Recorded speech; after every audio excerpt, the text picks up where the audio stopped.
Bienvenidos al video especial, segunda parte de celebración por los 20.000 suscriptores. La dinámica que había planteado era que me planteen preguntas en términos de consejos de vida. En total he recopilado, seleccionado unas 70 preguntas en las categorías de espiritualidad, familia, estudios y trabajo. La primera parte de esta dinámica de respuestas ha sido exclusivamente sobre espiritualidad y la encuentran en este canal de YouTube. En esta segunda parte vamos a dar consejos de vida asociados entonces a familia, estudios y trabajo. Como el tiempo es muy corto, dado que en total suman 70 preguntas, vamos a ello sin más preámbulos. Iniciamos entonces con la categoría familia. Pregunta 31, dado que nos quedamos en la 30 de las preguntas de espiritualidad. Pregunta 31. ¿Qué puedo hacer si habiendo sido agnóstico me quiero convertir al catolicismo, pero enfrentaré oposición de mis padres que son protestantes? Bien, la respuesta a esto te lo da las mismas escrituras. El apóstol Pedro, cuando inicia con la predicación cristiana, encuentra oposición de los líderes judíos. Y Pedro dice una frase fantástica que siempre me gusta recordar. Hay que obedecer a Dios antes que a los hombres. Entonces, acá lo fundamental es tu respuesta y tu compromiso para con Dios, incluso si el mundo no lo entiende, e incluso si tus padres no lo entienden. De hecho, Jesús ya prevía la situación de que eventualmente nuestra decisión por Él a fondo, por Cristo, y por Cristo con su iglesia, Cristo completo, no una visión subjetiva o minimalista de Cristo, Cristo con su iglesia en la fe católica, va a implicar dificultades. Así en Mateo capítulo 10, Jesús refiere que los enemigos de uno serán los de su propia casa. Esto es bastante curioso. Muchos jóvenes se han encontrado que cuando viven una vida de juerga, saliendo a las discotecas los fines de semana, a veces sus padres no les dicen nada y asumen eso como una conducta de un adolescente normal. Pero si de repente cambian y comienzan a ir a la iglesia, a rezar, a leer la Biblia, ahí sí encuentran oposición de los padres, como que a uno le pasa algo raro, estuviera enfermo, cosas por el estilo. Es el mundo de cabeza, el mundo al revés. Pero en el caso concreto en que tú me hablas, me dices una conversión al catolicismo y un contexto de padres creyentes, pero protestantes. Mira, el mejor modo en que tú puedes dialogar sobre esto es con la fuente común, que es la Biblia. Ellos como protestantes, pues, tienen a la Biblia por fuente autoridad. Y eso en sí está bien, ¿no? El problema es cuando se le mete toda la filosofía de sola escritura, pero la Biblia en cuanto tal, ciertamente, es autoridad vinculante también para los católicos. Entonces, tú apréndete muy bien la defensa bíblica de las creencias católicas. Te recomiendo en particular el libro Diálogo con los protestantes del padre Flaviano Amatuli.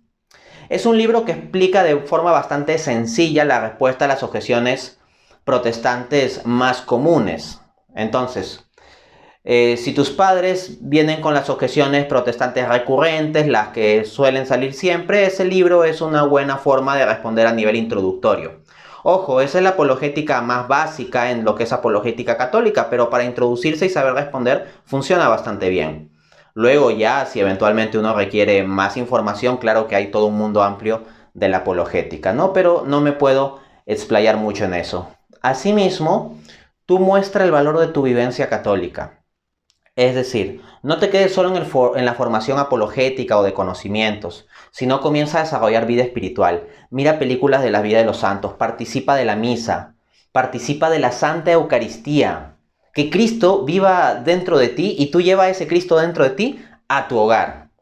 Eso es lo que tú tienes que hacer, y cuando tú muestres esa luz especial entre tus familiares, eventualmente pueden abrirse a la idea de que hay algo especial en el catolicismo, de que no es tan malo como se podría pensar. En la medida en que tú le ofrezcas argumentos de respuesta, siempre con claridad y con respeto, son tus padres, y al mismo tiempo trates de desarrollar virtudes y comprometerte con tu fe, se va a generar un cambio. Vas a muy probablemente tener que luchar mucho y sufrir mucho. Esto va a ser una cruz. Te vas a encontrar con mucha incomprensión, probablemente, y hasta con ataques en tu misma casa. Pero si perseveras, puedes lograr un gran bien. No va a ser fácil, pero puedes lograr algo maravilloso. Persevera. Pregunta 32. ¿Cómo puedo evangelizar a mi hermano si es que me supera en conocimientos y siempre responde?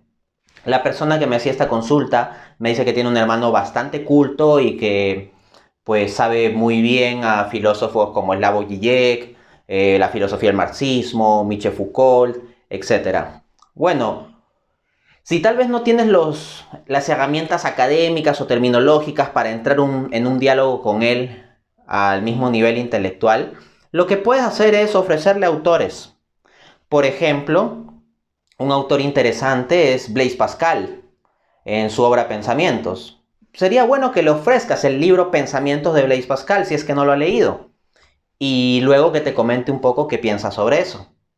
Asimismo, podrías ofrecerle a Chesterton la obra Ortodoxia de Chesterton, que lo revise y te comente sobre eso. Si es un hombre de cultura, no debe rechazar este tipo de literatura. De hecho, la persona que me hacía esta consulta me comenta que su hermano tiene aprecio por mi trabajo y yo soy claramente teísta cristiano, muy comprometido con la fe católica. En consecuencia, si él tiene aprecio por mi trabajo, es que es una persona con apertura intelectual. Entonces, tú trata de ofrecerle autores cristianos interesantes, ¿no? Que sean autores relacionados con la filosofía, por ejemplo, Jacques Maritain, puedes darle un libro de C.S. Lewis, como te digo, Blaise Pascal, Chesterton, etcétera, y ese va a ser alimento para su pensamiento y eventualmente él va a ir procesando esa información, va a irla profundizando. Y si, como espero por el sentido en que se me hizo la pregunta, él es una persona intelectualmente sincera, va a llegar a la fe, pero tú tienes que orar por él. Eso sí, todos los días tú tienes que orar para que Dios vaya trabajando en su corazón y en su mente. Pregunta 33. ¿Cómo puedo hacer que una persona musulmana de mi grupo familiar se plantee la posibilidad de conversión a la fe católica? Bien. En primer lugar, debes informarte sobre los puntos en común de Islam y cristianismo. Hay ciertos puntos en común, por supuesto con importantes divergencias, pero esos puntos en común se pueden aprovechar para iniciar un diálogo. Por ejemplo, en el caso de los musulmanes tienen un aprecio por Jesús, lo ven como una persona santa, como un profeta. El problema es que lo ven solamente como un profeta y ven a Mahoma como un profeta más grande que Jesús. Entonces tú empápate bastante de la singularidad que significa Jesús, mostrar la divinidad de Cristo. En particular, puedes encontrar en YouTube mi debate contra un musulmán, cristianismo versus islam, ¿cuál es la religión verdadera? Ahí vas a encontrar argumentos para probar la fiabilidad histórica del Nuevo Testamento, lo cual garantiza la racionalidad de la argumentación en la que te puedes basar apelando a los evangelios, por ejemplo, y también vas a encontrar el argumento del trilema Lewis para probar la divinidad de Cristo. Podrías entenderte bien en aprender esos dos argumentos y presentárselos, pero hazlo con mucho respeto, con bastante humildad y con paciencia. Entiende que una persona musulmana pues tiene un marco religioso muy distinto y le va a ser muy chocante cambiar de cosmovisión. Así que ahí tienes que ir poco a poco y tienes que ir con información muy sólida. Si puedes encontrar elementos del Corán, por ejemplo, una mención bonita sobre Jesús, y después tú puedes profundizar sobre ello, mostrándole que Jesús es mucho más que eso puede ser una apologética más efectiva. Claro que yo en los debates pues me pongo muy duro porque no es tomarse un té entre unos tías, ¿no? Ahí a tomarnos un té. No, un debate es una pelea intelectual con argumentos. En ese sentido yo agarro el Corán, por ejemplo, y ubico que hay contradicciones, inconsistencias y ¡pum! Lo lanzo contra aquel con el que estoy debatiendo. Pero no agarres ese estilo en un diálogo con una persona en este sentido. Es distinto mi trabajo público en los debates de lo que son mis diálogos privados con personas que yo pueda estar guiando en un proceso de conversión. ¿Ok? Son contextos distintos. Entonces eso, ya ten en cuenta estos aspectos. Y oración, ora por esta persona. Dios va a hacer su trabajo. Pregunta 34. ¿Qué puedo hacer si tengo constantes discusiones con mi esposa por causa de diferencias de opinión en temas de la iglesia?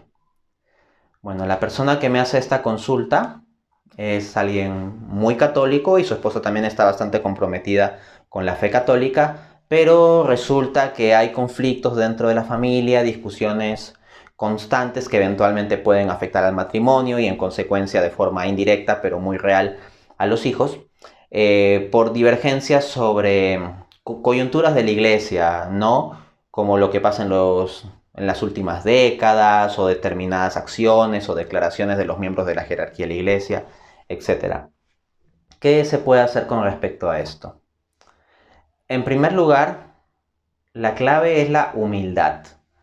Toma una actitud humilde. Esa actitud de ponerse a pelear y de uno ganar la discusión no ayuda mucho para un contexto como un matrimonio, ¿no? Donde se trata de una convivencia en torno al amor. Entonces no agarremos la lógica de debates en un contexto como este. Entonces, si tú comienzas a vivir tu enfoque sobre la fe católica poniendo énfasis en lo positivo de tal enfoque, en lugar de pelearte con la postura contraria, más bien pon énfasis en lo positivo y al mismo tiempo actúas con humildad, actúas con caridad. Incluso en un momento en que puedes responder y contraatacar o decir un comentario mordaz por algo que haya sucedido, guarda silencio. Y esa humildad hace el trabajo. Dios puede trabajar ahí. Recuerda que aquí se trata de que Dios trabaje en los corazones. Nosotros simplemente somos instrumentos o ocasión que usa Dios para su propósito, pero Él es el que actúa fundamentalmente. Pero cuando nosotros estamos movidos por la ira, no damos espacio para que Dios actúe. Entonces, tenemos que estar ciertamente en esto movidos por la humildad. En ese sentido, actitudes como retomar el romanticismo en el matrimonio o tener ciertos detallitos o hacer pequeños sacrificios por la otra persona son cosas que pueden ayudar mucho, mucho más que el estar argumentando y argumentando sobre una pelea religiosa como esta, ¿no?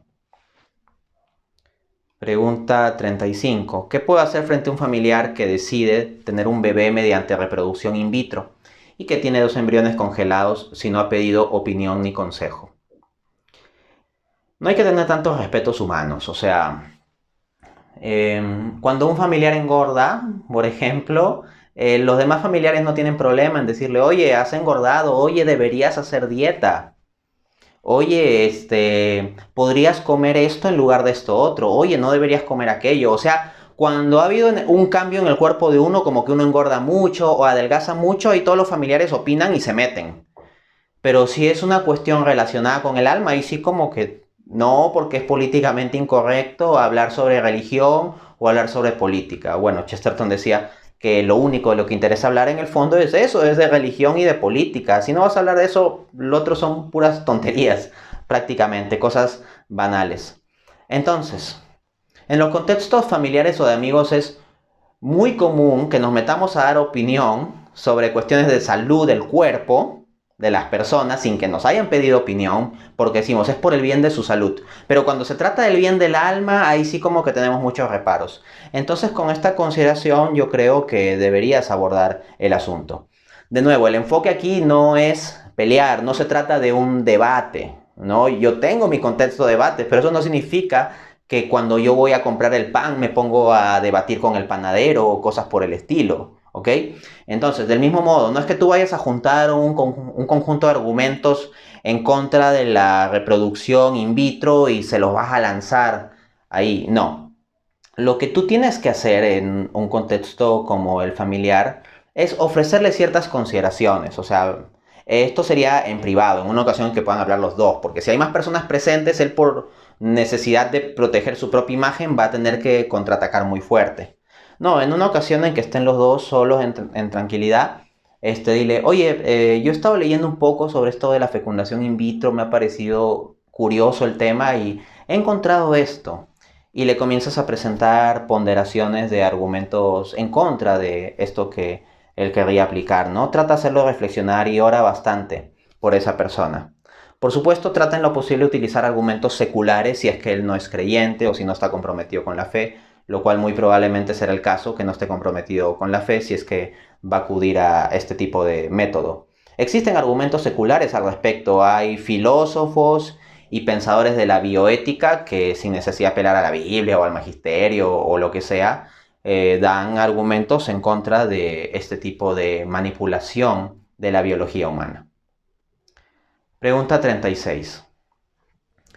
¿Cómo debo actuar como hijo de unos padres en proceso de divorcio? Esto es una situación difícil, ciertamente. Lo primero que debes hacer es poner el asunto en manos de Dios.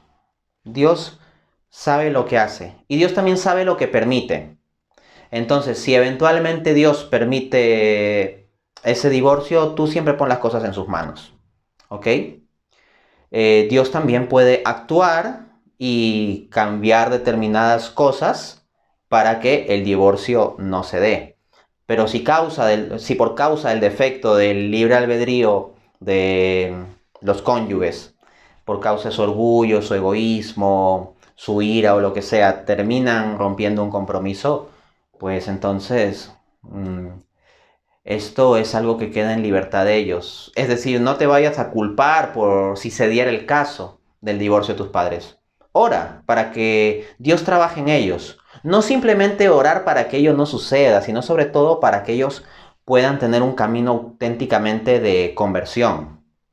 Eso es lo más importante, la salvación eterna de sus almas. Ora porque Dios opere en el corazón de ellos. Entonces Dios puede encontrar caminos tanto en un escenario como en el otro. Tienes que estar de todos modos preparado para ambos escenarios. Si tienes ocasión de dialogar con tus padres, pues plantéales algunas consideraciones sobre qué dificultades podría implicar el divorcio, ¿no? Acá yo estoy suponiendo que el vínculo implicado aquí es un matrimonio religioso. Hay 2 o 3 personas que me hicieron esta consulta, lo he resumido en una sola. Recuerdo que al menos en un caso me mencionaron que se trataba de un matrimonio religioso. Bueno, cuando se trata de un matrimonio religioso y hay un compromiso ante Dios, claro, ahí ya el asunto es un poco más fuerte, ¿no? Ahí el procurar hablar es para disuadirles de esa decisión es más importante. En cambio, si es simplemente el pacto civil, pero no hay detrás un matrimonio religioso, digamos que la cuestión, si bien es dramática, no tiene la carga del sacramento que implica una gravedad moral adicional. ¿Ok? Pregunta 37. ¿Qué debo hacer como cristiano si tengo un hijo que está actuando contra la ley de Dios en la forma en que lleva su vida personal? Bien, lo que tienes que hacer es amar al pecador y odiar el pecado. Así de simple.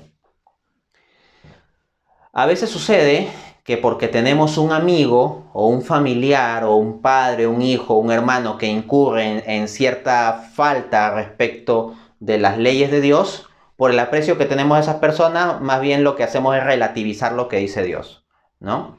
Entonces hay personas que tienen, por ejemplo, un amigo que tiene tal tipo de conducta o de tendencia que es negativa y ellos dicen simplemente, bueno, pero es mi amigo, es buena persona, Dios lo quiere así. Ya, Dios nos ama, pero eso no es lo mismo a decir que nuestras acciones estén bien. Y al mismo tiempo, Dios nos ama, pero si nosotros persistimos en un camino fuera de Él, entonces en nuestra muerte no vamos a estar con Él, porque hemos persistido, porque nuestra voluntad ha apuntado fuera de Él. Entonces es como un reloj que tenga que apuntar al número 9, pero en realidad termina apuntando al 3. Si ese reloj se para y ha vivido apuntando al 3, ahí va a quedar.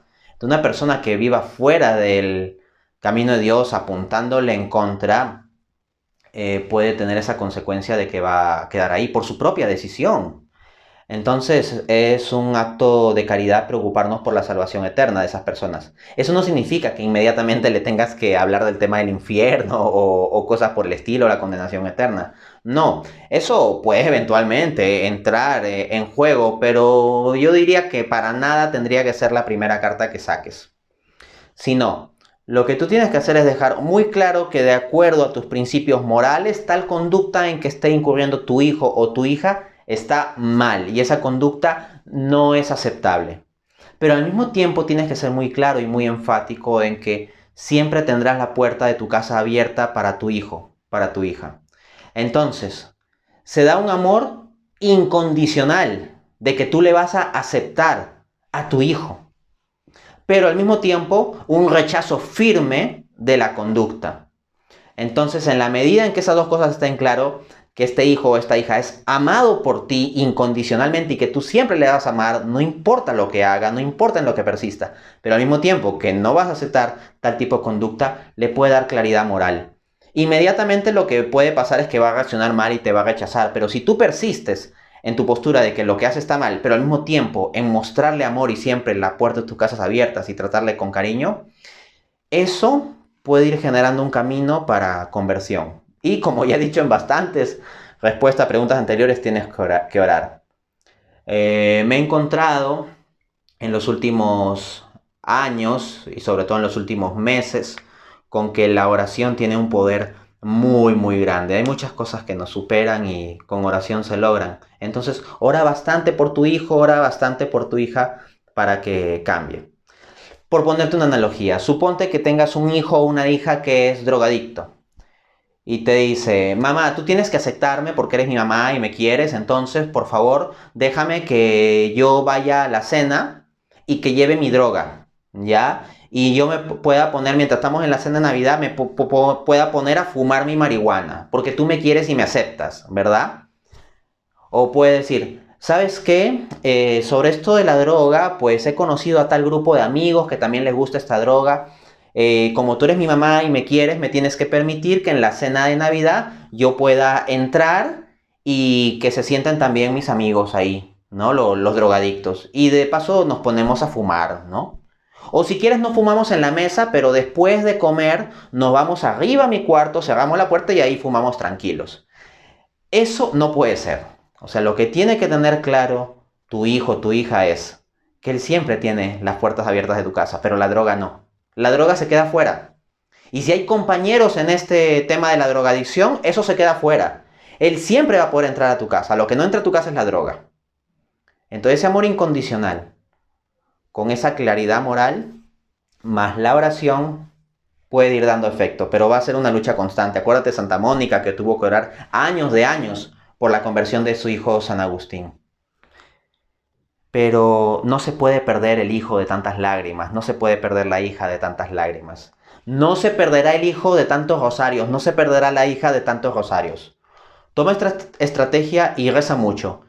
Durante mucho tiempo tal vez no veas fruto, pero no hay oración que no sea respondida por el Señor si somos insistentes y humildes en ello. Pregunta 38. Sí. ¿Cómo puedo sobrellevar una familia en el caso de un hijo, el caso de un hijo con esquizofrenia paranoide, frente a las preguntas sobre su responsabilidad moral y por qué Dios permite eso? En cuanto a la responsabilidad moral, Jesús decía, al que mucho se le dio, mucho se le pedirá. Al que poco se le dio, poco se le pedirá.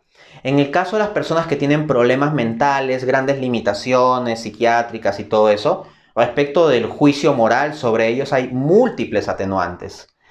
Estas personas, precisamente por su condición, no tienen el mismo grado de responsabilidad moral cuando incurren en un acto X que otra persona que esté plenamente en el uso de sus facultades e incurre en el mismo acto X.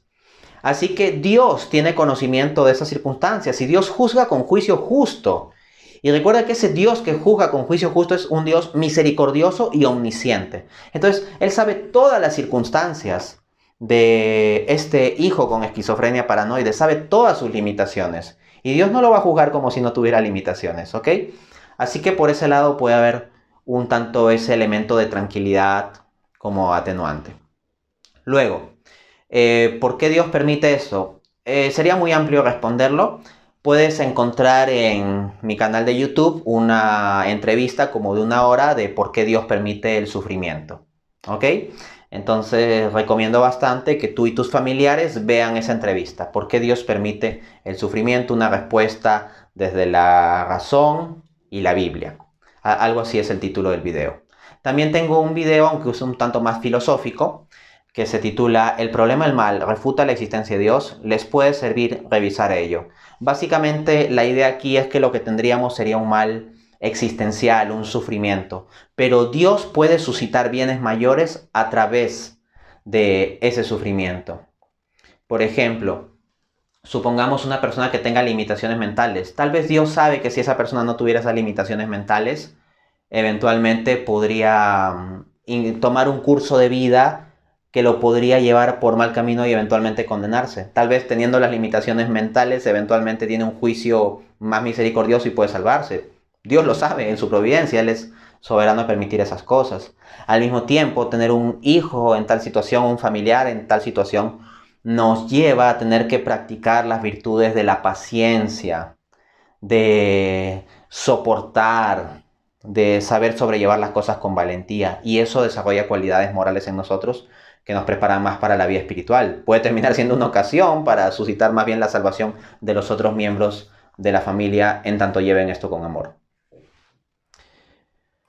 A ver, pregunta 39. ¿Puedo romper con mi novia si es que quiero tener una relación con otra mujer, siendo que soy cristiano?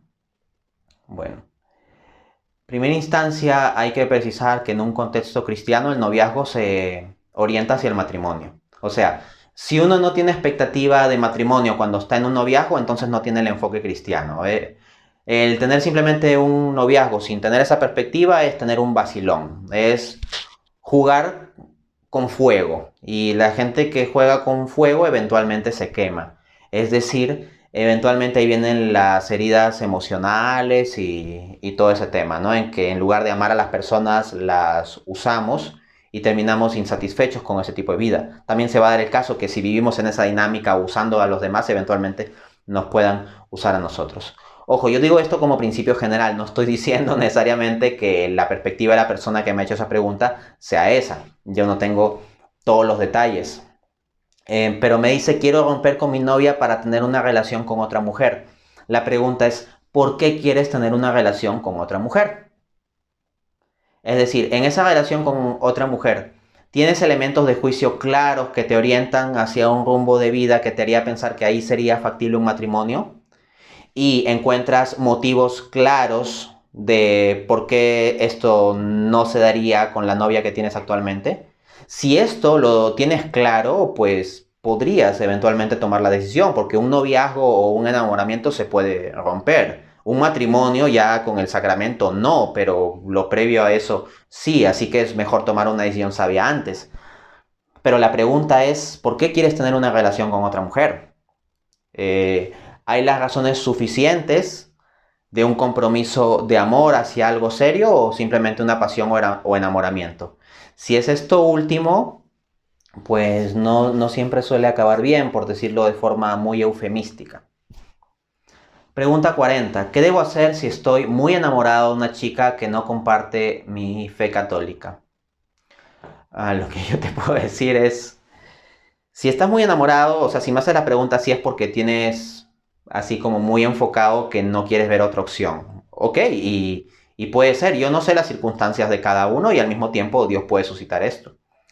Pero si tú pones las cosas en las manos de Dios y poniendo las cosas en manos de Dios, sigues viendo que el mejor curso de acción es pensar en esta chica, pues piensa por qué Dios quiere que tú te fijes en ella. Y probablemente lo que quiera Dios es utilizarte como instrumento no solo para llevarle a una vida más feliz en un contexto de noviazgo y eventualmente matrimonio, sino llevarle a una plenitud en el camino de la fe. En consecuencia, yo te diría, yo sé que esto es riesgoso, yo sé que esto es difícil, pero el que no arriesga no gana y lo que uno busca cuando ama a alguien es su mayor bien. Y el mayor bien que uno puede tener es la plenitud de la fe. Entonces, trata de hablar con ella sobre el asunto. No seas intrusivo. Y de nuevo, el enfoque que hay que agarrar es muy distinto. Si ustedes ven en mi canal de YouTube un video titulado Apologética Existencial, yo explico que mi forma de actuar en diálogos privados con personas que tienen duda o que están en proceso de conversión es muy distinta a la forma implacable en que actúo en mis debates, en mis diálogos públicos. ¿Ok? Entonces, no adoptes ese estilo de debatir, machacar y refutar cuando converses con ella sobre el tema religioso. Trata de escuchar y luego hablar. Y cuando hables, trata de ser empático. Trata en todo momento de pensar cuáles son los elementos que a ella más le pueden persuadir. Por ejemplo, si tú eres católico y traes un montón de padres de la iglesia y el magisterio, muy probablemente no le va a persuadir tanto como que le muestres pasajes bíblicos. Entonces trata de familiarizarte con esto. Y hazlo con paciencia. De cuando en cuando invítala a salir y dile a ver si pueden conversar un poco sobre esto, en medio de un almuerzo, en medio de una cena, así. Pero trátaselo con mucha humildad y con mucha paciencia. Yo sé que es arriesgado, pero si tú amas de verdad a esa persona, vas a querer su mayor bien. Y eso va a implicar que seas capaz de arriesgarte. 41. ¿Cómo puedo entrar a una relación amorosa sin dejarme llevar por el apego? Para que tú no te estés apegando a una chica o a un chico, pues esto es muy sencillo. Apégate a Cristo y ya está. Mira, el que construye su vida emocionalmente apegado a una persona es como aquel hombre necio que refería a Jesús en Mateo capítulo 7, que construyó su casa sobre la arena.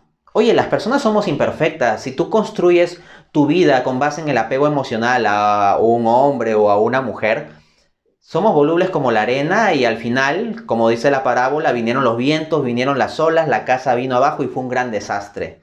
Entonces uno construye su vida con base en la dependencia emocional sobre alguien y después ese alguien te miente, ese alguien te deja, ese alguien te engaña o ese alguien que tú pensabas que era perfecto. Después cuando estás con esa persona y le conoces más, pues ya no es tan perfecto y te desilusionas y te duele y todo ello. Y Jesús en la parábola dice que fue un gran desastre cuando la casa construida sobre la arena pues cayó. Entonces eso puede pasar con nuestras vidas. Para que no seamos dependientes emocionalmente, tenemos que construir nuestra casa sobre la roca que es Cristo. Así lo hace el hombre sensato. Entonces, cuando tú obtengas tu consuelo existencial y emocional, tu seguridad, tu firmeza desde Cristo, que es Dios y que es permanente, que es inmutable, que es trascendente y que siempre está ahí, no vas a depender de otra persona.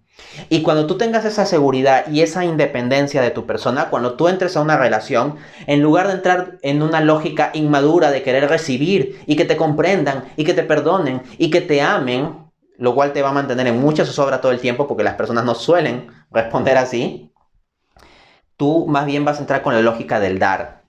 Entonces, cuando tú estés lleno de Cristo y ya no estés en una situación de ser emocionalmente dependiente, cuando no tengas un hueco existencial que necesite ser llenado por una persona que nunca lo va a poder llenar, sino cuando estás lleno de Cristo, tú vas a entrar en una relación más con una lógica de dar alegría, de dar amor, de dar ideas, de dar conocimientos, de dar experiencias, de dar compartir la fe o cosas más importantes y trascendentes.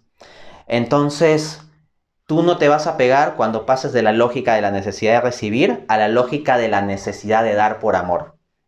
Esa es la clave. 42. ¿Cómo criar hijos? ¿Cómo criar con amor cristiano a los hijos? Teniendo amor cristiano, así es simple. O sea, si digamos yo estoy con el cuerpo recontra caliente y viene alguien y me toca, pues le voy a transmitir calor, ¿no? Y si estoy con el cuerpo muy frío y viene alguien y me toca, le voy a transmitir frío. Del mismo modo, si tú te llenas de amor cristiano, pues inevitablemente en tu rol como padre, esto se va a manifestar. Entonces tú sé lleno de Cristo y en tu vida familiar ello se va a manifestar. Es muy importante, ojo, muy importante, y aquí fallan muchísimos padres cristianos lamentablemente, que te fijes no solo ni principalmente en el bien terrenal de tu hijo o tu hija, sino en su bien sobrenatural, en su salvación eterna. Si tú oras, ora por ello también.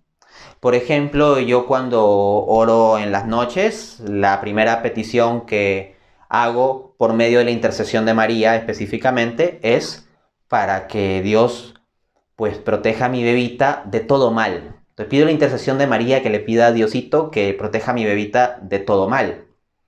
Ahora bien, cuando yo rezo el rosario, ahí en alguna cuenta suelo pedir por la santidad de mi hijita. ¿Qué es bebita? Tiene 1 año y unos poquitos meses más. Entonces, ese es enfoque, o sea, no solo pensar en que mi hijo o mi hija gane mucho dinero, que siempre esté bien de salud, que siempre sea el mejor y que gane, etc. Eso está bien y se entiende y hay que promover la excelencia de nuestros hijos en los planos en que ellos se van a desempeñar aquí, porque ellos están para contribuir al mundo.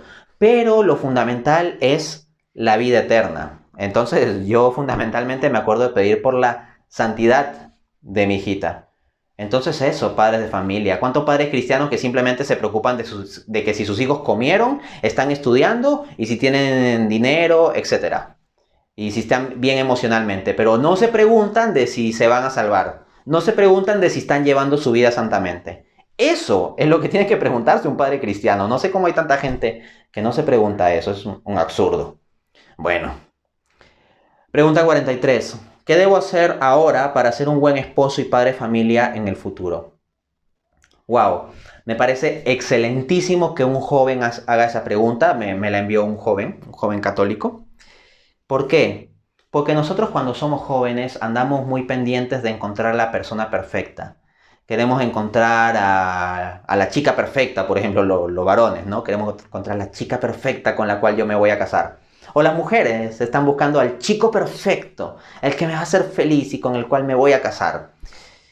Y ese no es un buen enfoque. El enfoque común del mundo, el enfoque común de la gente suele ser el enfoque equivocado, ¿ok? Por eso es que yo me opongo tanto al mundo y tanto a las tendencias mayoritarias. Es difícil, pero bueno, alguien tiene que hacer ese trabajo. Mira, el enfoque correcto no es que tú busques a la persona perfecta, a la persona ideal. No, tú preocúpate en ser la persona ideal. Y cuando tú te preocupes en ser la persona ideal que pueda ser un buen esposo, que pueda ser una buena esposa, y haces eso en compromiso con Dios, Dios se va a encargar de conseguirte a la persona correcta. Entonces está muy bien tu enfoque, de verdad me da alegría esa pregunta, que alguien se preocupe por ir desarrollando las virtudes para ser buen esposo y buen padre de familia. Mira, virtudes que tienes que desarrollar, te lo digo ya como hombre casado. Tienes que desarrollar la virtud de la humildad. Si tú andas con actitudes soberbias, eso va a generar una cantidad de peleas muy grandes en tu matrimonio. Por tonterías. Ciertamente hay asuntos graves sobre los cuales nos podemos molestar y sentir ofendidos, pero la persona soberbia se puede molestar fuerte por minucias. Eventualmente no se calentó suficientemente la sopa, o no te sirvieron la presa más grande o lo que sea, y tú explotas, ¿cómo es posible? Y si tú estás con ese tipo de actitud, matrimonio va a ir mal. Entonces tienes que desarrollar la humildad. En la parte 1 del video, cuando he hablado sobre espiritualidad, doy consejos sobre cómo desarrollar la humildad. También tienes que desarrollar la paciencia, incluyendo la capacidad de no quejarte. Ese quejarnos constantemente de cada cosa termina siendo un problema sistemático para un matrimonio. Aprende a llevar las cosas con paciencia y humildad, a no estarte quejando de todo. La virtud de la paciencia es fundamental para ser esposo y para ser padre. Con los hijos hay que tener mucha paciencia. Y si tú no te entrenas en desarrollar tu paciencia antes de llegar al matrimonio, te va a ser muy pesado desarrollarla durante. Entonces, infórmate, busca videos en YouTube, consejos, etcétera, sobre cómo desarrollar la virtud de la paciencia y ponte a trabajar sobre eso. Entonces, humildad y paciencia son las claves para ser un buen esposo y un buen padre. Fuera, claro está, del desarrollo del amor cristiano en uno mismo, como ya he explicado en respuesta a pregunta anterior. Bien, pasamos al segundo tema, un tema que interesa bastante a la gente que me inquiere. Estudios. Pregunta 44. ¿Qué estrategia puedo aplicar para concentrarme en mis estudios? Si eres una persona a la que le es difícil concentrarse, puedes hacer un compromiso y decir: voy a estudiar durante tanto tiempo, puede ser por ejemplo 1 hora de corrido o 1 hora y media de corrido, y luego durante media hora me voy a relajar. Entonces, tú haces ese compromiso y hasta lo puedes anunciar a las personas que viven contigo para que la presión de grupo ayude a que tú tengas que cumplir ese compromiso porque ya lo dijiste. Entonces, tienes que buscar un lugar donde no tengas elementos distractores. Por ejemplo, un sitio donde está la computadora, pero tu celular lo dejas fuera, ¿ok? Y si tienes que desinstalarte determinadas aplicaciones para no estar gastando demasiado el tiempo, te las desinstalas.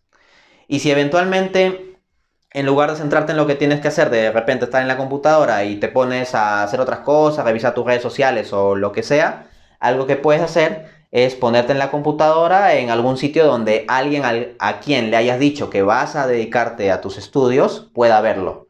Entonces tú mismo vas a tener vergüenza de que la persona te vea que en lugar de estar dedicando a tus estudios, estás abriendo una red social, por ejemplo. Entonces, eso te puede ayudar y te puedes dar premios a ti mismo. Puedes decir, bueno, yo puedo estudiar tanto, 1 hora y media y después salgo media hora a pasear. Luego estudio otra hora y media y luego media hora salgo y me como un chocolate mientras escucho música. O luego estudio hora y media y después una media hora pues me pongo a ver una serie ahí en la televisión, etcétera. Entonces tú puedes aplicar ese tipo de dinámicas, pero que el premio que te estés dando de la media hora esté sujeto a que tú hayas cumplido antes la hora y media.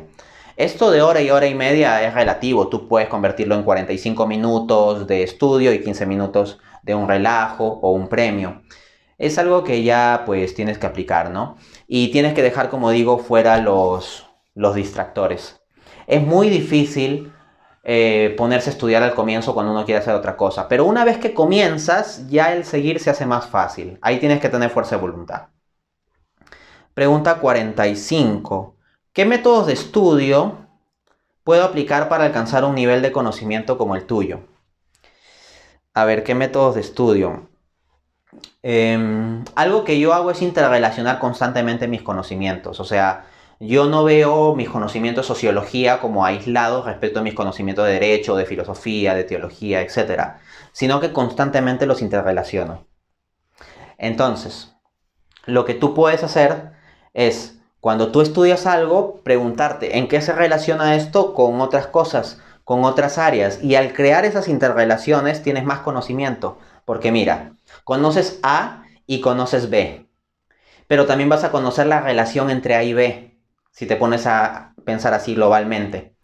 Al mismo tiempo, si hay un elemento C y tú puedes establecer conexiones, tal vez puedes ver cómo B y C influyen en A. O cómo A es una condición previa para que B pueda dar lugar a C, etc. Entonces, el hacer interconexiones entre nuestros conocimientos hace que nuestro conocimiento mismo comience a crecer de forma geométrica. La mayor parte de la gente acumula conocimiento de forma aritmética. Es un conocimiento y después otro y después otro y después otro y simplemente va poniendo uno sobre otro. Acá, en cambio, de lo que estoy hablando es de formar una red de conocimiento en que interrelaciones múltiples cosas. Eso pues es muy importante. Algo que yo hago, pero no sé si resultará a otros, es que yo suelo leer varios libros a la vez. Suelo leer 3 libros a la vez. En el sentido de que una misma semana estoy leyendo un libro de sociología y otro de economía y otro de teología. ¿Ya? Y voy avanzando así. Pero trato de terminar los libros o identifico en los libros cuáles son las porciones más relevantes y me enfoco en eso, ¿no? Y luego paso a otros libros y así uno va avanzando y acumulando bastante conocimiento. Es importante también tomar notas, ¿no? Pregunta 46. ¿Cómo hacer para almacenar mucha información? Buena pregunta. En primer lugar, para almacenar información, no tienes por qué presuponer que todo tiene que estar almacenado en tu cabeza. Porque tienes el internet, tienes tu computadora. Entonces tú puedes almacenar la información en documentos de Word. Por ejemplo, yo cada vez que leo un artículo o que leo un libro veo de sacar citas. Y yo tengo un montón de archivos de Word con colecciones de citas, cuales yo tengo organizadas y sistematizadas. Entonces, yo no necesito que toda mi información esté en mi cabeza. Yo tengo un montón de información guardada en archivos, que no son simplemente los artículos, no, que he leído, sino extractos de esos artículos. De tal modo que cuando yo tengo que volver a la información, no necesito volver a leerme el artículo completo o mapear el artículo completo, sino que simplemente voy a mi archivo de citas y me manejo con eso. Creo que esa metodología se puede ver cuando yo doy conferencias, que utilizo bastante citas de múltiples fuentes. Pero al mismo tiempo también se percatarán que pues tengo un poco este estilo de poder citar fechas, libros, autores, acontecimientos de la nada, sin necesidad de leer una cita. También tengo un poco esa habilidad que he desarrollado. ¿Cómo puedes desarrollarla tú? ¿Cómo puedes almacenar ese conocimiento? Aparte de aplicar la metodología anterior que expliqué de hacer redes de conocimiento e interrelacionar distintos conocimientos, también es importante que tú transmitas los conocimientos. ¿Por qué? Porque cuando tú los transmites hablando a otros o por escrito, tienes que organizar tus propias ideas y hacerlas entendibles. Y el solo hecho de transmitirlo genera, en cierto modo, una reacción en el cerebro de que se acuerda más. En la medida en que tú transmites más un conocimiento, te acuerdas más. Por ejemplo, cuando yo quiero aprender una cita bíblica o un grupo de citas bíblicas y tengo que hablar con alguien sobre un tema teológico, trato de ver dónde en la conversación puedo meter esas citas bíblicas. Y eventualmente en la medida en que voy haciendo más y más eso, ya se me va quedando ahí en el cerebro. Entonces tener constantes conversaciones enseñando a otros o dialogando con otros sobre lo que has aprendido va a ayudar a que puedas almacenar bastante información. Pregunta 47. ¿Cómo organizar el tiempo para que puedas hacer todo dándole igual atención? Respuesta. No tienes que darle igual atención. Esa premisa es errada. Es ineficiente. Yo particularmente separo mis labores en dos. Aquellas para las que tengo que utilizar mi cerebro y aquellas para las que no. Me explico. Hay labores en las que yo requiero un grado de concentración extremadamente grande. Por ejemplo, cuando escribo mis libros. Cuando escribo mis libros, ahí sí necesito concentrarme única y exclusivamente en eso. Y punto. Pero hay otras ocasiones en donde yo lo que tengo que hacer es simplemente llenar unos formatos o pues acomodar un documento en cuestiones de formas o cosas por el estilo. Y ahí ya no necesito aplicar un pensamiento tan profundo para hacer esa labor.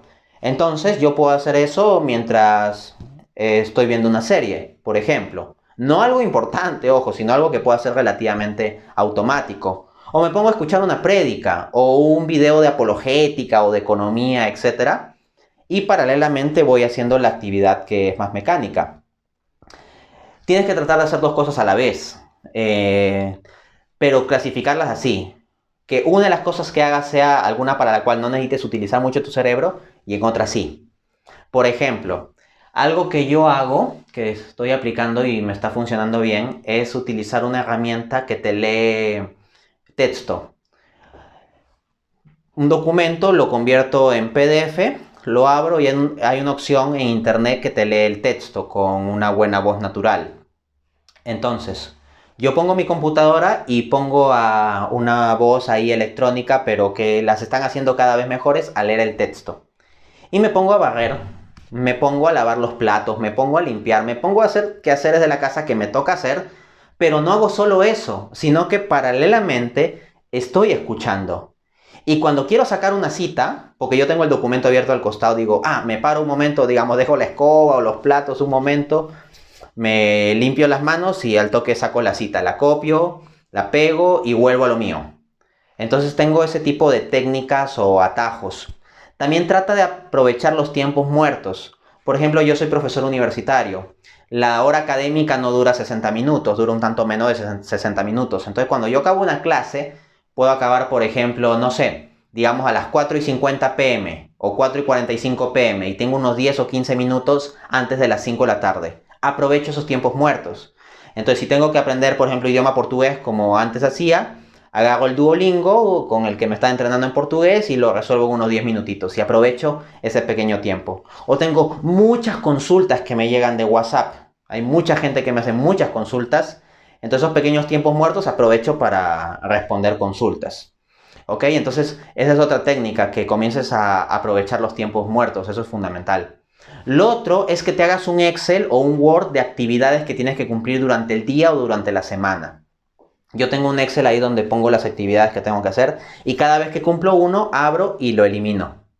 Y esto es hasta como que genera un placer en el cerebro el eliminar esa actividad. Yo quiero comenzar a eliminar esas actividades y entonces sistemáticamente voy cumpliendo. Y no necesito estar pensando en todo a la vez. No necesito depender de mi memoria, sino que ya el documento de Excel tiene. Una vez que yo saco algo de mi cabeza y lo pongo en el documento de Excel, sucedió eso, lo saqué de mi cabeza. Entonces ya no me tengo que estar acordando. Si yo tengo que dar una conferencia a X hora, pongo una alarma media hora antes, por ejemplo. De tal modo que mi cerebro ya no tiene que acordarse que tengo que dar una conferencia, sino que ya sé que la alarma se va a encargar de hacerme acordar. Claro que yo en el fondo sé que tengo que dar una conferencia, pero ya me confío en que la alarma está ahí para apoyarme. ¿Y qué implica esto? Que tengo mi cerebro más libre para pensar en cosas más importantes, ¿no? Y un poco desarrollar las cuestiones de pensamiento que suelo exponer. Bien, ¿qué más? Pregunta 48. Wow, esto es denso, sigamos. ¿Cómo podemos hacer para ser más productivos todos los días? Bueno, creo que ya varias técnicas las he dado en respuesta a la pregunta anterior, ¿no? Algunas técnicas para estimular la productividad, entonces es tratar si puedes de hacer dos cosas a la vez, siempre y cuando una de ellas no requiere que utilices demasiado tu cerebro, como por ejemplo lavar platos. Al mismo tiempo, gran parte de nuestro día es improductivo porque lo llenamos de cosas que nos surgen involuntariamente, pero ahí estamos. Me refiero sobre todo a las redes sociales. ¿Cuánto tiempo gastamos inútilmente viendo el YouTube, viendo el TikTok, viendo ahí en Netflix o Disney o cosas por el estilo? O dándole a actualizar y actualizar a Facebook, o andando pendiente el Instagram, o peleando con desconocidos por cualquier tontería en Twitter. Entonces, yo te pido, haz un análisis y una ponderación de cuánto tiempo en el día más o menos gastas en eso. ¿Cuánto tiempo en el día gastas en redes sociales? Mínimo va a salir 2 horas. Y yo diría que más o menos en promedio puede salir 5 horas al día, ¿ok? Para personas en situación promedio en nuestra sociedad. Entonces, ¿qué podrías hacer tú con esas 5 horas? ¿Cuántos libros que no has leído podrías leer? ¿Cuánto ejercicio que no haces podrías hacer? Etcétera. Podrías hacer muchísimas cosas. Entonces trata de limitar tu tiempo en redes sociales. Hay varias redes sociales a las que yo ni me meto porque tengo cosas más importantes que hacer. Hay aplicaciones que te permitan limitar el tiempo que tú pasas en redes sociales o en determinadas cuentas o páginas web o lo que sea. Si tú puedes instalarte esas aplicaciones que bloqueen las páginas o redes sociales cuando se excede cierto tiempo de uso, mejor. Si eventualmente tienes que desinstalar ciertas redes sociales para fines de concentrarte, digamos, en tus exámenes o en hacer algo más productivo, pues bien. Al mismo tiempo, yo veo YouTube, yo utilizo bastante el YouTube, pero yo escojo lo que veo. No suelo ver tonterías que me brinda el algoritmo de YouTube, sino que hay ciertos canales, cierto tipo de contenido que yo veo. Por ejemplo, me gusta ver conferencias en YouTube y conferencias que yo pueda citar, conferencias que sé en qué universidad o institución se han dado, en espacios serios. Ese es el tipo de material que yo veo en YouTube. Eso no quita que de cuando en cuando me pueda aparecer un video divertido de 5 minutos y lo veo. Pero siendo sincero, a eso me pasará uno cada 3 días de que gasto tiempo en ver un video divertido, tonto, para relajarme un rato y son 5 minutos. En cambio hay gente que ve uno tras otro, tras otro, tras otro. De hecho, el TikTok está diseñado para que uno ande tonteando de ese modo, ¿no? Sí, siempre va a salir la persona a decir, no, pero en TikTok hay este contenido valioso. Oye, seamos sinceros, ¿cuánto de tu tiempo gastas en contenido valioso y cuánto de tu tiempo gastas en tonterías? ¿Mm?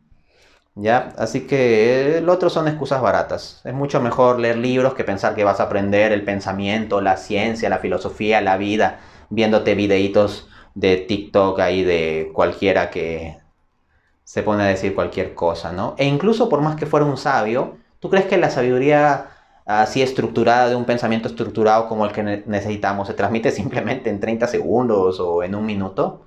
Eso es comida rápida del pensamiento, eso no es alimento sólido, ¿ya? Bueno, pregunta 49. ¿Qué puedo hacer si vivo en ansiedad por descuidar mis deberes de Estado? Porque quiero estar estudiando cosas de mi fe. Bueno, si tú vives en esa situación de ansiedad, tienes que organizarte. Puedes hacer un compromiso con Dios y puedes decirle, Señor, yo quiero dedicarme a estas cosas de la fe, pero al mismo tiempo sé que debo cumplir mis deberes de Estado. Por lo tanto, hago el compromiso contigo de que primero cumpliré mis deberes de Estado más urgentes y luego recién podré ponerme a hacer cosas que impliquen formarme sobre mi fe. Entonces, tú tienes que clasificar tus deberes de Estado. Hay unos que son urgentes y que tienen que ser atendidos pronto, que son importantes, y hay otros que no son importantes, pero también necesarios, pero tal vez se los puede atender a lo largo del día o un poco más tarde o el día de mañana, etc. Tienes que comenzar con cierto criterio a distinguir estas dos tipos de actividades. Y una vez las distingas, pues tienes que decir que primero tienes que cubrir las actividades necesarias y urgentes de tu estado de vida. Por ejemplo, si eres estudiante, cumplir con tus estudios, estudiar, hacer los deberes. Y luego si te toca estudiar un poco más o leer algo adicional o lo que sea, pero que ya no es crucial o obligatorio, tal vez lo puedes dejar para después y ahí puedes ver los temas de la fe con lo cual quieres comprometerte. Pero primero está el deber y primero está que cumplas tus deberes de estado. Ofrécele a Dios también como una mortificación. Eso puede funcionar bien. Pregunta 50. ¿Qué puedo hacer si me encuentro en gran apatía y desánimo desde que inició esto de las clases virtuales? Bien, si sabes que estás en una situación de apatía y desánimo, vamos, busca información. Hay información con consejos útiles sobre cómo superar este tipo de situaciones y trata de implementar esas soluciones en tu vida. Ahora, si tú simplemente vives para comer, dormir, tontear en las redes sociales y tener clases virtuales, claro que vas a estar desanimado. Esa vida es como la de Garfield, el gato naranja, ¿no? De la caricatura. Y obviamente no es una vida estimulante.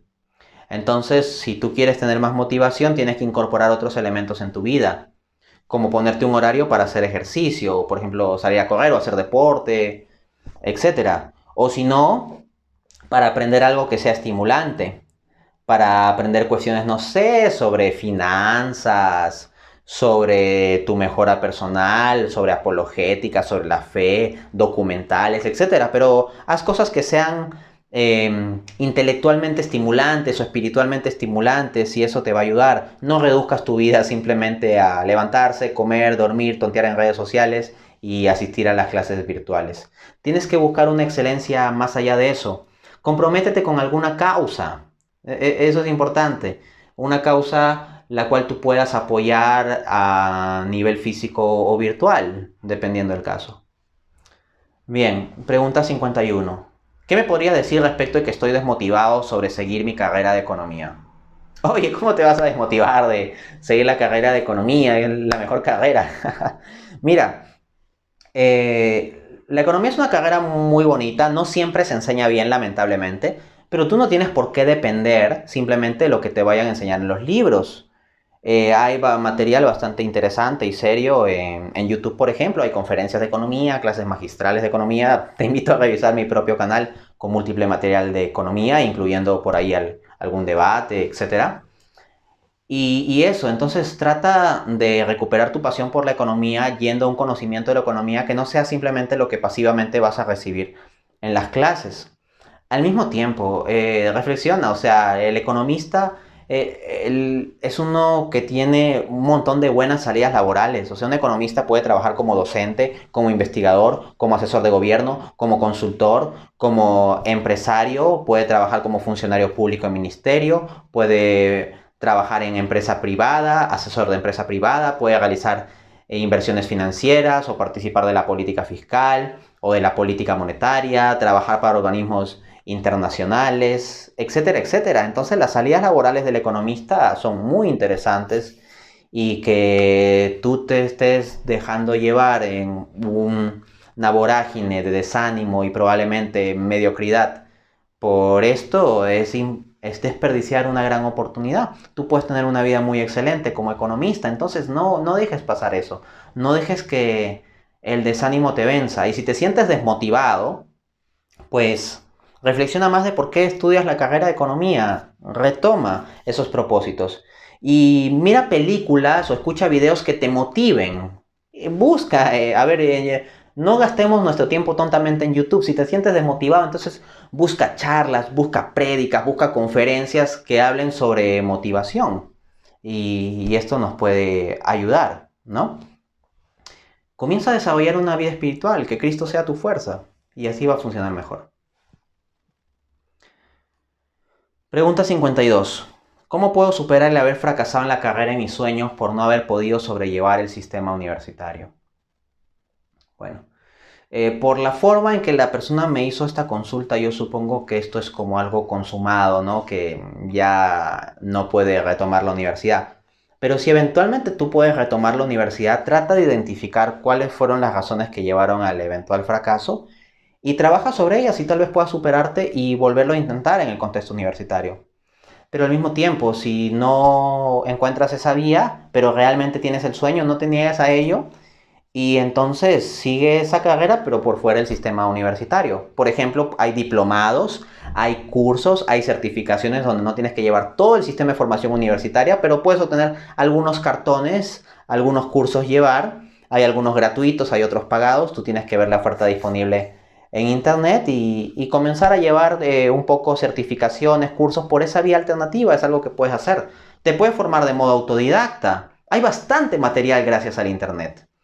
En mi caso, por ejemplo, yo nunca he tenido una carrera académica de filosofía, nunca he estudiado filosofía, pero me apasiona la filosofía e incluso en internet en Google asocian mi nombre a filósofo, ¿no? El filósofo Dante Urbina o cosas por el estilo, porque estoy muy comprometido con el asunto. Igualmente tú puedes hacerlo con la carrera de tus sueños, aunque no la estudies formalmente, así como yo tampoco he estudiado filosofía formalmente. Pregunta 53. ¿Qué libros debo leer para introducirme a la filosofía? He incluido esta pregunta porque necesito dar esta respuesta de una vez por todas, porque hay un montón de gente que me pregunta cómo introducirse a la filosofía.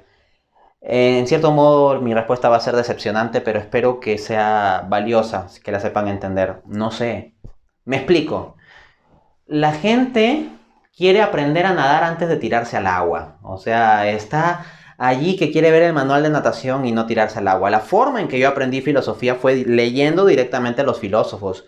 Yo no me la pasé leyendo El Mundo de Sofía o manuales de historia de la filosofía o viendo videitos en YouTube que me resuman de forma simplificada a los filósofos. Yo me lancé y comencé a leer a Aristóteles, a Nietzsche, a Kant, a Hegel, a Schopenhauer, a Santo Tomás de Aquino, etcétera. Ahora, hay personas a las que tal vez esto no les sea una vía más conveniente, pero en ese sentido yo no soy muy bueno para dar el consejo del libro introductorio para la filosofía, porque yo mismo no he entrado a la filosofía así, ni tampoco me he dado el trabajo de leer manuales introductorios. Por ejemplo, un amigo me hablaba maravillas del libro El Mundo de Sofía. Nunca me he dado el tiempo para leerlo y la verdad no creo que me lo deja más. Prefiero leer directamente a los filósofos, a que después hay autores que me los simplifiquen o distorsionen. Si ven mi trabajo académico, yo trabajo mucho directamente con citas directas de las obras de los filósofos y no con simplificaciones de lo que se dice que dijo que dijeron ciertos filósofos. Así que, ¿qué libros debes leer para introducirte en la filosofía? Los libros de los filósofos. Esa es mi respuesta. ¿Qué debo aprender para nadar? Pues tírate al agua. Entonces, mi respuesta, digamos, es, quién sabe, hasta alguno puede pensar un poco cruel, pero lamentablemente es la respuesta que tengo. Yo no tengo una respuesta estructurada en términos de manualitos que hay que leer para recién poder introducirse a la filosofía. Introdúcete desde ya.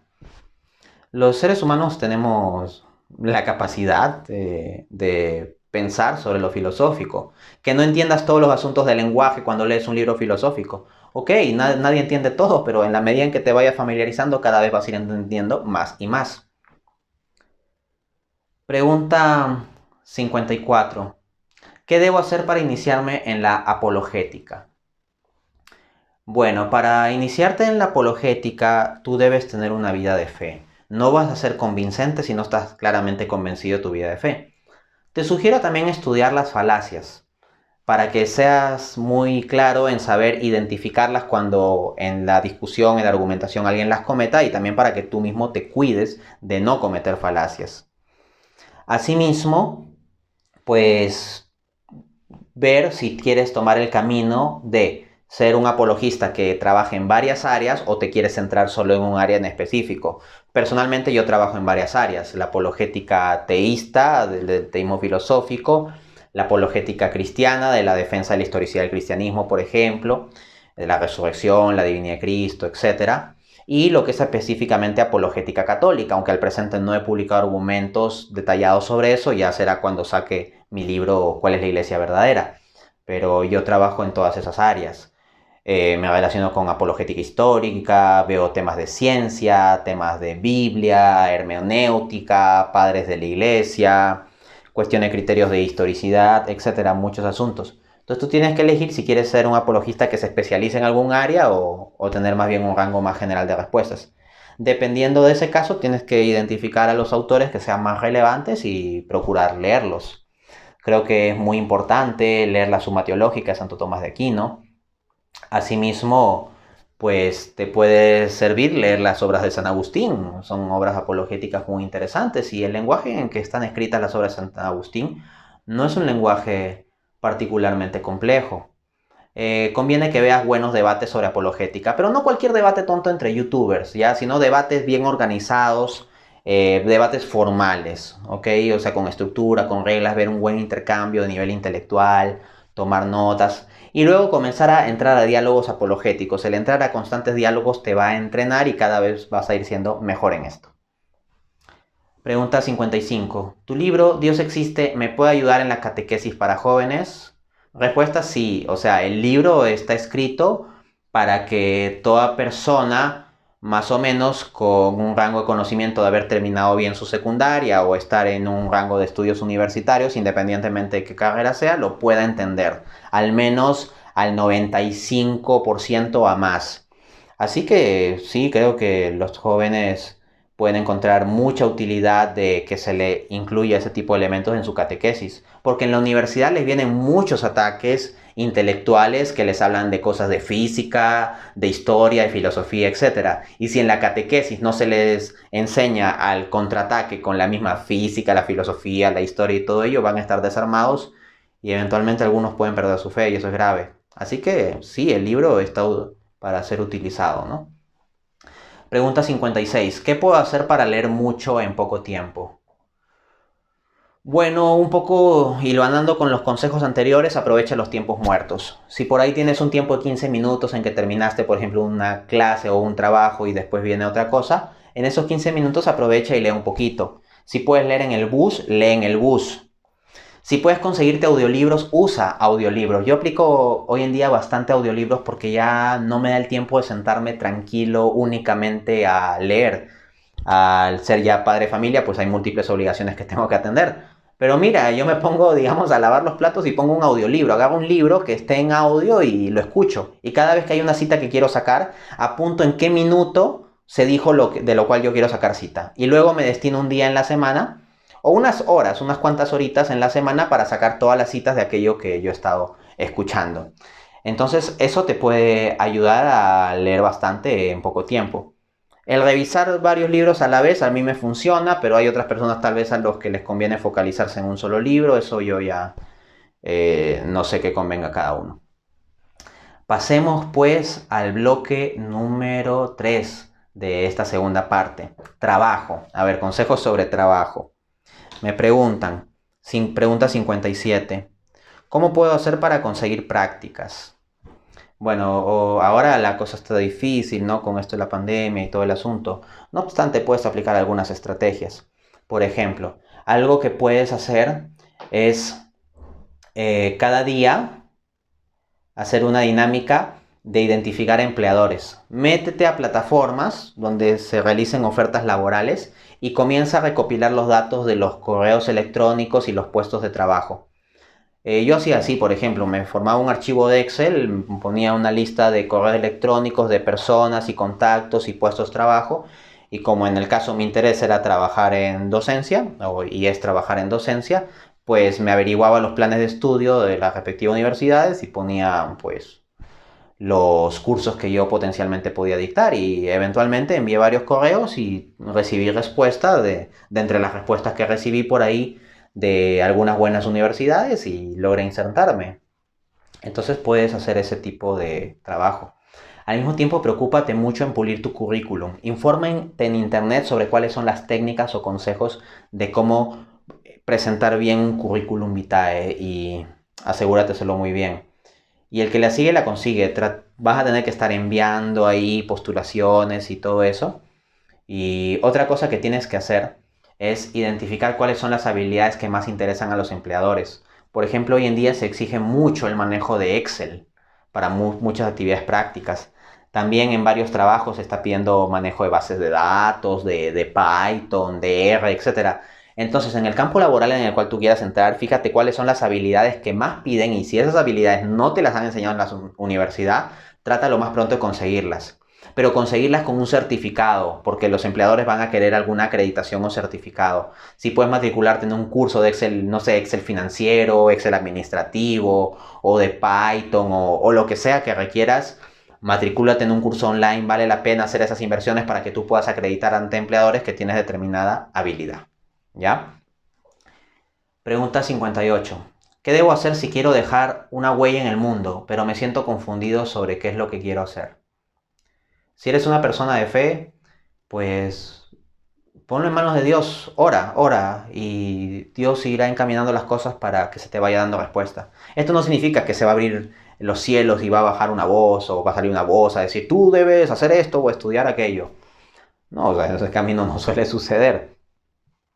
Pero si tú oras, van a comenzar a encauzarse las cosas en tu vida. Dios va a comenzar a encauzar las cosas en tu vida para que eventualmente llegues al camino que debes seguir. Ya, tú ponte en manos de Él. Ahora, si no eres creyente, lo fundamental que yo te diría es que consigas la fe, pidiéndola al Señor, investigando, formándote y todo ello, ¿no? Bueno, está muy bien que quieras dejar una huella en el mundo. En particular, por ejemplo, yo elegí la carrera de economía porque me dije, de entre todos los factores de la realidad, ¿cuál es el que más influye en cómo son las cosas en el mundo a nivel práctico? Y me encontré con que es la economía. Entonces me dije, si eso es lo que más configura en la práctica cómo es el mundo, yo quiero entender eso y yo quiero estudiarlo para poder influir más en el mundo. Y por eso estudié la carrera de economía. Tú pudieras hacer algún tipo de razonamiento similar. Probablemente no llegues a la misma conclusión, tal vez sí. Pero si tú quieres dejar huella en el mundo, pregúntate entre las opciones de vida o carreras disponibles, cuál con ciertos criterios consideras que puede ser más adecuada para ti para que tú generes ese impacto. Y eso te va a ir filtrando opciones. Pregunta 59. ¿Qué hacer si tengo grandes proyectos, pero me veo muy limitado por problemas de salud? Hay personas que tienen graves problemas de salud, pero han podido hacer grandes cosas. Tienes que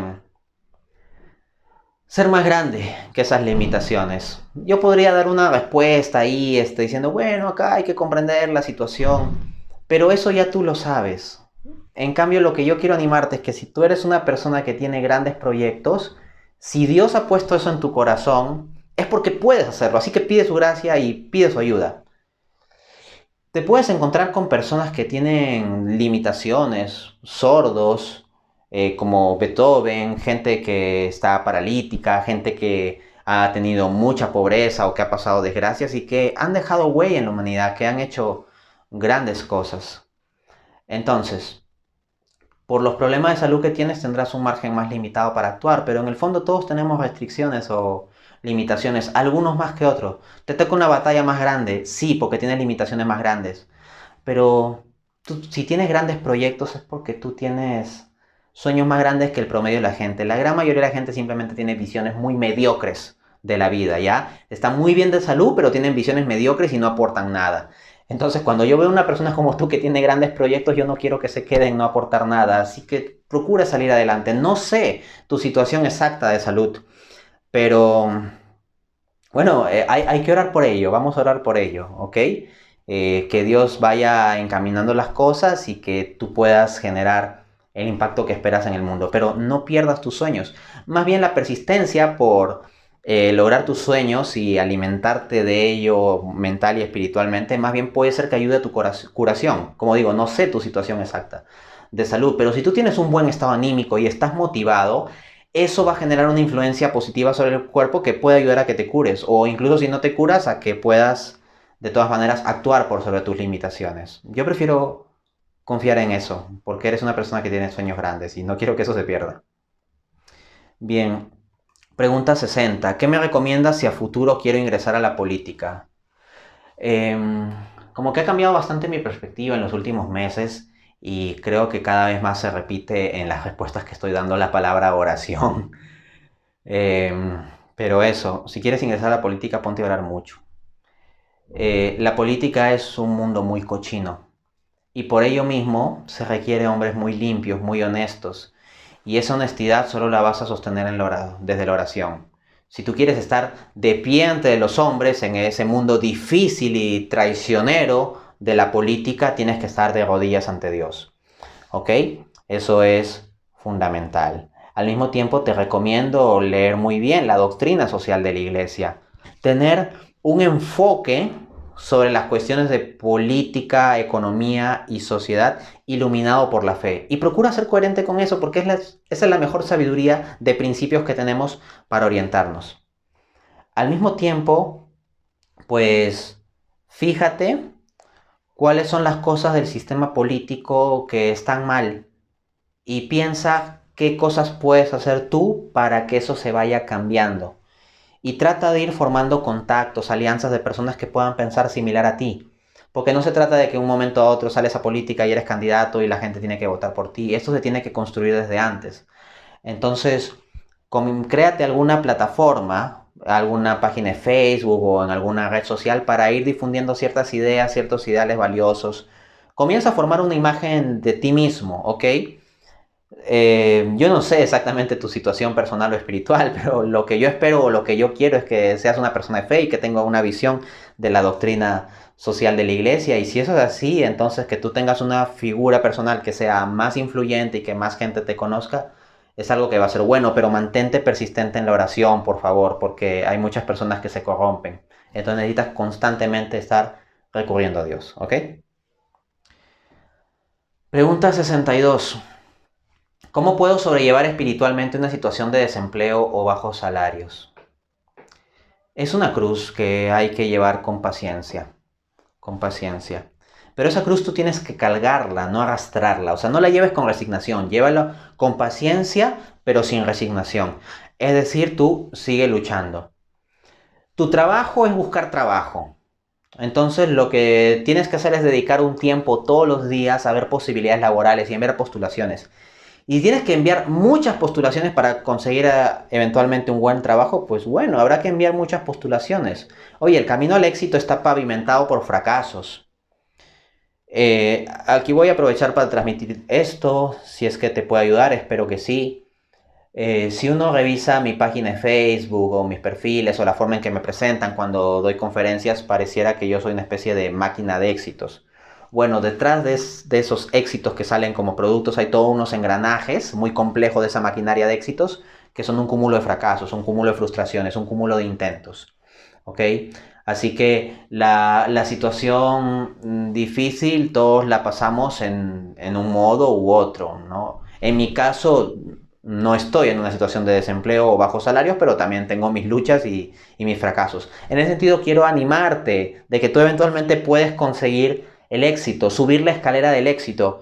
Y la escalera del éxito tiene el éxito encima, pero todos los escalones son fracasos y son esfuerzos y son dificultades y son frustraciones, pero ese es el camino. Así que sigue adelante. Pon esto en manos de Dios. Y te recomiendo bastante que escuches el canal de YouTube La Voz de Jesús del padre Roberto Sipols.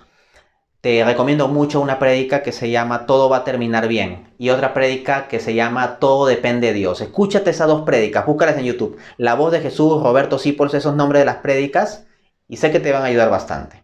Y después escucha otras más. Ok, a ver, pregunta 64. ¿Puedo vivir solo de la teología o me conviene desarrollar una carrera más práctica?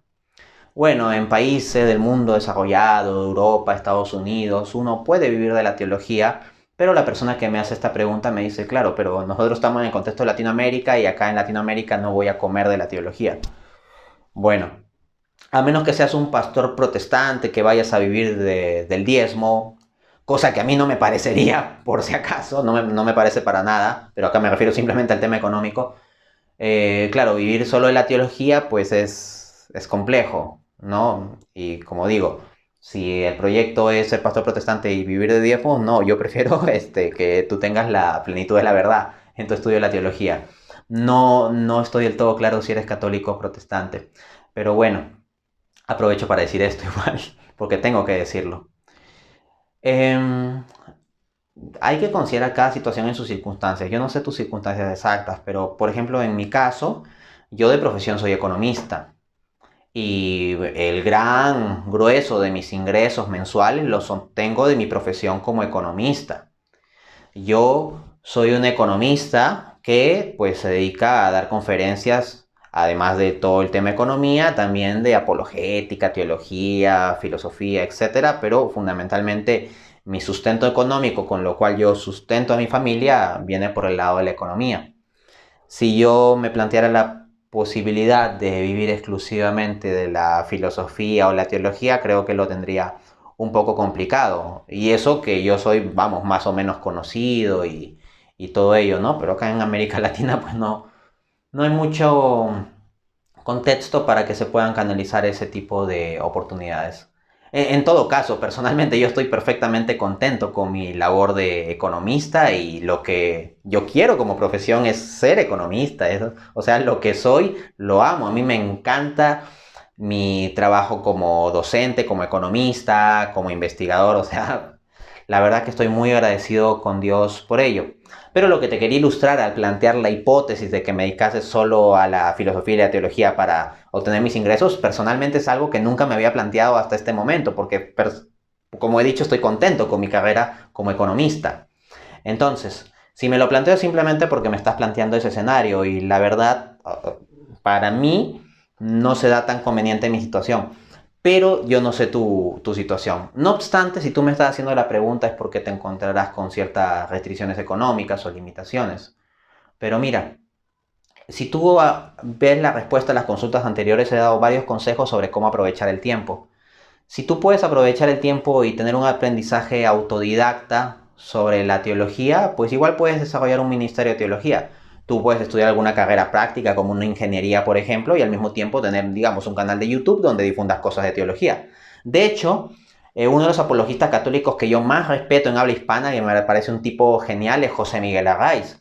Y él no estudió teología como carrera universitaria. Él es ingeniero y se desempeña como ingeniero y trabaja como ingeniero, pero su página web apologeticacatólica.org tiene artículos de mucha calidad. Él está ayudando a muchas personas y el impacto que tiene es enorme. Y los conocimientos que él tiene de teología están muy por encima de varios que han estudiado la carrera completa. Pregunta, a ver, ¿puedo vivir? 65. ¿Cómo puedo hacer que un tema, sea de fe u otro, sea interesante para los jóvenes? Bueno, utiliza medios audiovisuales. Preséntales videos. Algo que puede ayudar bastante es que si hay un tema que tiene un carácter controversial, le puedas presentar debates o fragmentos de debates y que se comenten esos debates. Eso llama mucho la atención a los jóvenes, los debates, ahí la pelea intelectual. Al mismo tiempo, si puedes mostrarles pequeños videos que comenten sobre el tema y luego tú profundizar ya con más solidez académica sobre la cuestión, estaría bien. Lo otro es que los hagas participar, o sea, tú hazles preguntas a ellos y estate siempre atento y estimúlalos a que ellos te hagan preguntas. Podrías incluso establecer un sistema en el cual premias con puntos adicionales las preguntas que sean particularmente buenas o las respuestas que sean particularmente buenas. Y así vas a generar interés de que ellos por ganar puntos adicionales eventualmente comiencen a participar y preguntar más. Esto es algo que puede servir bien. Pregunta 66. ¿Qué recomiendas para impartir el curso de religión a adolescentes? Los adolescentes están extremadamente expuestos a ataques a su fe. En consecuencia, enfoco un curso de religión en gran parte hombre como un curso de apologética. ¿Por qué? Porque como hay tanto ataque a la fe, con que tú le digas solo las proposiciones de fe les va a parecer un chiste. Lo que tú necesitas es mostrarles las proposiciones de fe y la defensa de tales proposiciones de fe, acudiendo a la Biblia, a la historia, a la filosofía, a la ciencia y todo eso. La técnica de mostrarles debates, puedes buscar debates, por ejemplo, en donde la postura del creyente claramente haya quedado mejor argumentada que la postura de la otra parte. Y puedes mostrarles esos debates y ello va a estimular a esos jóvenes a que pues puedan investigar más sobre la fe para que se den cuenta de que en realidad sí hay respuestas sobre este tipo de cuestiones. Pongo a disposición mi programa Respuestas Apologéticas. Ahí tienes respuesta a múltiples cuestiones, múltiples dudas que varias veces son las que se plantean comúnmente los jóvenes. Te animo también a que le puedas mostrar debates, como te decía, también pongo a disposición mis debates, puedes mostrárselo. Me he encontrado particularmente que a los jóvenes les resulta muy estimulante ver ese tipo de interacciones argumentativas, ¿ok? Sería bueno también que traigas los ataques comunes a la religión, ataques sobre la Inquisición o los evangelios apócrifos o cosas por el estilo, e inicies la clase mostrando un ataque contra la religión. Y luego desarrolles el tema respondiendo a ese ataque. Eso implica que tú identifiques en tu programa de estudios, en el sílabus, cuáles temas pueden conectarse con un ataque que comúnmente se hace a la fe. Y si identificas esos temas, puedes comenzar la clase con esa técnica y comenzar a desarrollar el asunto de modo apologético. El mostrarle también películas de vidas de santos es algo que puede ayudar mucho. Te recomiendo bastante les puedas compartir la película de la vida de San Agustín. Por ejemplo, podrían verlo a lo largo de algunas clases e irlas comentando. O incluso podrían formarse grupos para que vayan comentando fragmentos de la película de la vida de San Agustín, que es muy interesante. Bien, continúo. Pregunta 67. ¿Cómo puedo llevar un mejor control en el aula si me cuesta enfadarme? A ver, si te cuesta enfadarte, no se trata de que tengas que enfadarte, se trata de que seas claro y firme. Pero si te es complicado ahí ponerte duro, pues hay otras metodologías, de hecho más convenientes que uno puede aplicar. Por ejemplo, si hay personas que están distraídas en el aula, tú puedes preguntar a aquel que está distraído. En este contexto virtual, por ejemplo, alguien que tiene apagada su cámara o que ves que tiene la cámara prendida pero que se anda riendo y tú no estás diciendo algo chistoso, es que probablemente está chateando con alguien más. Puedes decir, disculpe alumno, ¿podría responderme esta pregunta? Y le lanzas una pregunta. Y a los jóvenes, como no les gusta quedar en roche, como no les gusta quedar mal con sus compañeros, si no tiene respuesta, se va a sentir cohibido, ¿no? Entonces, si tú puedes aplicar ese tipo de técnica, puede ayudar. Al mismo tiempo, trata de diseñar tu clase de forma muy interesante. He dado hace unos momentos consejos de cómo enfocar bien un tema para que sea interesante a los jóvenes y luego analizar el caso concreto de cómo hacer interesante el curso de religión. Bueno, esos consejos aplícalo a lo que tú enseñes, ¿ya? Aquello de lo cual tú eres docente, y en la medida en que tu clase sea más interesante, más estimulante, más estructurada, pues va a haber menos ocasión a que los jóvenes se distraigan, y en tanto menos se distraigan, menos tendrás que enfadarte. Entonces trata de hacer tu clase más excelente, trata de que sea el curso que les guste más a todos y vas a minimizar la cantidad de problemas sin necesidad de enfadarte. ¿Ok? 68. ¿Cuál es el precio o monto de ganancia que podemos lícitamente fijar los comerciantes católicos? Como dice el propio Santo Tomás de Aquino en la Suma Teológica, analizando la cuestión del precio justo, no es que el precio justo lo podamos determinar con una precisión matemática tal que tenemos un número exactamente exacto con tantos decimales y no nos podemos pasar ni un poquito por arriba ni un poquito por abajo. Lo que dice Santo Tomás es que el precio justo corresponde a una cierta estimación, de tal modo que se puede permitir determinadas divergencias.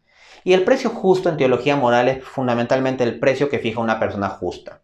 Es decir, una persona justa tiene más o menos ciertas consideraciones razonables de con cuánto de ganancia puede vivir pues dignamente con su familia, sin vivir en la miseria, porque uno tiene una responsabilidad para con su familia, pero tampoco viviendo con lujos innecesarios. Entonces, tú pregúntate, ¿con qué monto puedes vivir una vida digna con tu familia? Teniendo bien cubiertas sus necesidades, incluyendo esto la capacidad de ahorro, ¿no? Que puedan ahorrar parte de su ingreso. Y adicionalmente tienes que ver temas como tus costos de producción y fijarte también en la necesidad del prójimo. Esto lo tendrás que ponderar tú, no es que yo te voy a dar una fórmula matemática, y el propio Santo Tomás decía que esto no se trataba de un asunto de una fórmula matemática exacta. Entonces tú en conciencia tienes cierto margen. Si tú me haces esa pregunta es porque eres una persona que aplique el juicio moral sobre esas acciones económicas, y eso está excelente. Más bien a mí me da repeluso, como diría el doctor Chapatín, me da cosa cuando viene tanta gente a hablar de la economía como si fuera algo separado de la moral, o como si las acciones económicas fuesen amorales. Eso me parece una aberración. Entonces el hecho de que tú me estés planteando esta pregunta es que sí te preocupas sobre el asunto, y por lo tanto yo creo que el precio que tú podrías estar fijando, lo lanzo como hipótesis, claro está, pero puede ser que el precio que tú estás fijando es más o menos el precio justo, dentro de un margen. Podrías rebajarlo un poco o subirlo un poco, eso ya depende de más circunstancias. Pero, como te digo, se trata simplemente de que tú tengas unas consideraciones generales, y si no ves un claro alejamiento respecto a lo que tú entiendes como justicia con esas consideraciones que te he puesto, puedes estar tranquilo. Pregunta 69. ¿Me es lícito realizar inversiones financieras sin saber a qué tipo de empresa estoy aportando capital? Respuesta no. Los actos económicos son actos morales, ¿ok? Son actos humanos conscientes. Y claro, si realizamos una inversión financiera y eventualmente con eso estamos apoyando cosas de tráfico de drogas o el negocio del aborto o tráfico de personas. Claro que el tráfico de drogas y tráfico de personas son como casos más extremos, pero casos más posibles que pueden suceder en inversiones financieras es apoyar empresas que están dañando gravemente el medio ambiente, o que son empresas que corrompen a gobiernos, o empresas que apoyan dictaduras con tal de obtener ciertos beneficios. Esto pasa mucho en África y hay muchas empresas europeas que apoyan a dictaduras en África o en Medio Oriente con tal de ganar ciertos favores económicos. Y como empresas europeas o estadounidenses se las ve muy bien, muy pulcras, pero hacen muchas porquerías en otras partes del mundo. Hay quienes se dedican al negocio de las armas. De hecho, durante el año 2009, en la época de la Gran Recesión, si había un sector que tenía beneficios positivos, era el de las armas. Entonces, a uno que va a las inversiones financieras y busca la mejor rentabilidad, le ha puesto una empresa X que está con beneficios positivos en 2009. Pues tal vez era una empresa del sector armamentístico. Hay países donde las drogas son legales, podría estar apoyando ese negocio. Entonces, hay que tener mucho cuidado con eso, ¿no? Yo no digo que automáticamente toda inversión en los mercados financieros sea mala, pero lo que sí estoy diciendo es que debemos tener cuidado con eso de simplemente por buscar una ganancia financiera estar apoyando cualquier cosa. Muchas veces lo más rentable no es lo que es mejor para el bienestar de las personas y menos aún muchas veces va a ser lo que sea mejor a ojos de Dios. Pregunta 70. ¿Es moralmente malo comprar dólares y ahorrarlos para que mi dinero no pierda poder adquisitivo? No, no es moralmente malo, vamos, no le estás robando a nadie, es un medio legítimo para que puedas proteger a tu familia. Si hay una situación de incertidumbre económica, como está sucediendo en múltiples países, más aún en este contexto de pandemia, y hay coyunturas políticas también que se están dando en diversas partes, por ejemplo América Latina, el que tú puedas proteger tu dinero y para proteger a tu familia por medio de una herramienta como comprar dólares, sí, es algo perfectamente legítimo, es una previsión que puedes tomar, así que no te preocupes mucho por eso. Y bien, con eso hemos llegado a responder 70 preguntas y dar 70 consejos de vida. No soy perfecto, no conozco todas las situaciones al detalle, pero he tratado con amor dentro de lo que conozco, dar consejos que sean valiosos para ustedes. Espero pues en lo que sea conveniente, en lo que sea útil, lo puedan aplicar en sus vidas y puedan ser muy felices en esta vida y llegar a la felicidad plena en la otra. Muchas gracias. Nos vemos.